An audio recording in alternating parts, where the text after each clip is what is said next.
Bonjour à tous. Au Maroc, en cette période, certaines écoles organisent des carnavals. Et c'est une excellente initiative, je trouve, car c'est une ouverture sur les traditions et sur la religion chrétienne, puisque le carnaval est un rite chrétien. Alors, carnaval vient étymologiquement du latin carne et levare. Carne qui veut dire viande et levare, lever, retirer.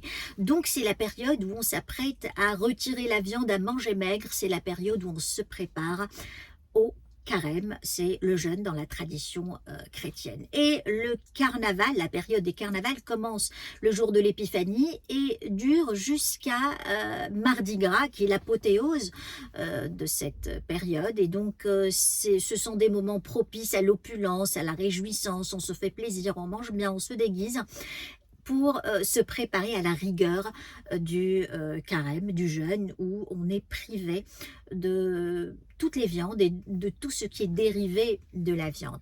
Et cette période du carême commence mercredi des Cendres, qui est le lendemain de Mardi Gras, le paroxysme de cette période d'opulence. Et mercredi des Cendres, d'ailleurs, c'était ce mercredi-là. Donc c'est fini normalement la période des carnavals.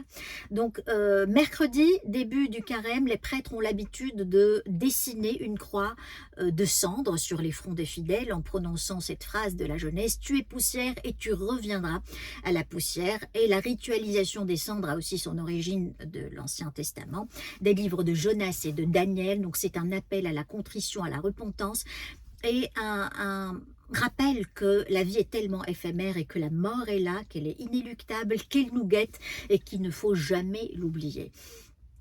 Je voudrais signaler autre chose d'ailleurs, ce rite, comme la majorité des traditions chrétiennes, la majorité des fêtes, Noël, Pâques, l'Épiphanie, ce sont des fêtes d'origine païenne.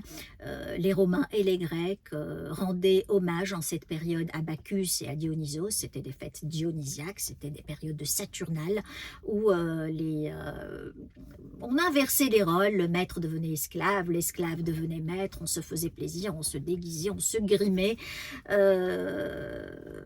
comme le carnaval exactement en cette période. Et bien sûr, l'Église a trouvé que c'était plus facile de se réapproprier ce rite et de le christianiser. C'était beaucoup plus facile pour évangéliser, beaucoup plus facile pour faire répandre la religion chrétienne, de se greffer à une tradition qui était déjà présente.